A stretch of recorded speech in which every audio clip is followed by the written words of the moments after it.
श्री स्वामी समर्थ. सेवा सुरू केली आणि त्रास वाढला तर याचा अर्थ काय?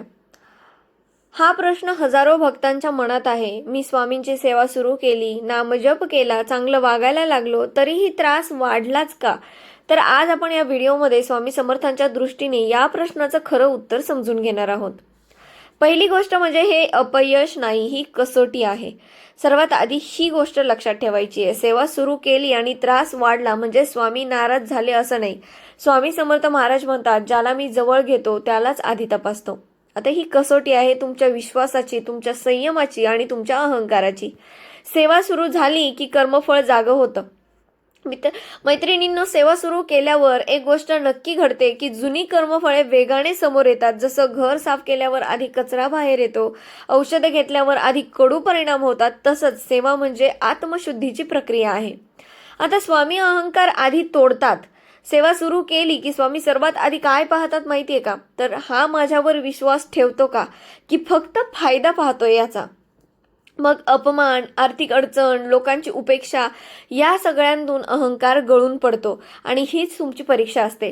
आता त्रास वाढला म्हणजे मार्ग जवळ आला असं नाही. लक्षात ठेवायचंय की स्वामी मदत करायच्या आधी परिस्थिती पूर्ण उलटी करतात. कारण जुना मार्ग बंद करायचा असतो आणि नवीन मार्ग उघडायचा असतो. म्हणूनच शेवटचा काळ सगळ्यात कठीण असतो. आता यावेळी कोणती चूक करू नका. तर सेवा सुरू केल्यावर त्रास वाढला की बरेच लोक या चुका करतात. सेवा सोडून देतात, स्वामींना दोष देतात, नकारात्मक लोकांचं ऐकतात.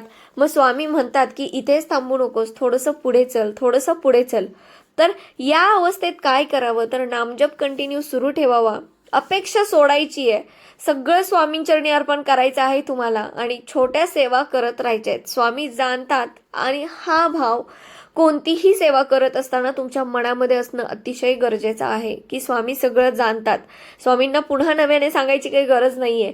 हे केलं तर स्वामी हस्तक्षेप या गोष्टीमध्ये नक्की करतील. तर सेवा सुरू केली आणि त्रास वाढला याचा एकच अर्थ आहे, स्वामी तुमच्याकडे लक्ष देत आहेत. तर थांबू नका, स्वामी तुमच्या जवळच आहेत. तुमची परीक्षा भलेही घेत असतील पण तुमच्या हाकेला नक्की धावून येतील आणि तुमच्या अडचणींवरती नक्की मार्ग काढून तुम्हाला देतील. हे माझे शब्द आहेत आणि तुम्हीही करून बघा, तुम्हाला याच्यातून काय अनुभव येतो. आणि कमेंट्समध्येही मला सांगायला विसरू नका की तुम्हाला तुमचे काय अनुभव आलेत. आणि श्री स्वामी समर्थ लिहायला विसरू नका. श्री स्वामी समर्थ. श्री गुरुदेव दत्त.